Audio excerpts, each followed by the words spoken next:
Imagine auditioning for the role of Juliet and being told you can't because you're a woman. Well, for centuries, women weren't just underrepresented in the theatre, they were banned. Pre-17th century England, no women allowed on stage at all.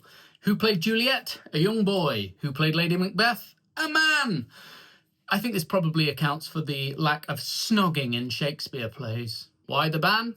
A mixture of religion, sexism, and social control. The church basically said that theatre was sinful and women performing was even worse. A woman should be seen and not projecting her voice to the back of a 500-seat venue. For years, women were seen as characters and not creators. But in 1660, after the monarchy was restored, Charles II decided he quite liked the French approach to theatre that had, women. He said, "Let them perform." And just like that, it happened. The first recorded professional actress in England is believed to be Margaret Hughes, who played the role of Desdemona in Othello. Imagine being the first woman ever allowed to perform on stage.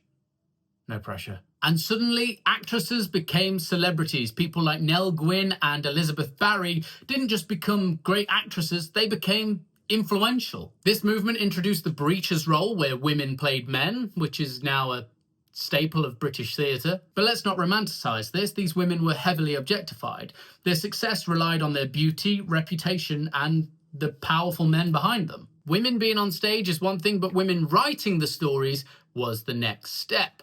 Enter Aphra Behn, the first professional female playwright. Fast forward to the 19th and 20th century and the suffragette movement, and women are finally allowed in positions of power, being producers, directors, and theatre makers. And here's the kicker.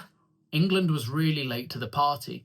Countries like France, Italy, and Spain had women on the stage long before we did. So the story goes from prohibition to permission to participation to power, and that journey is still happening. So when you look up at that stage, remember, it wasn't always open to everyone.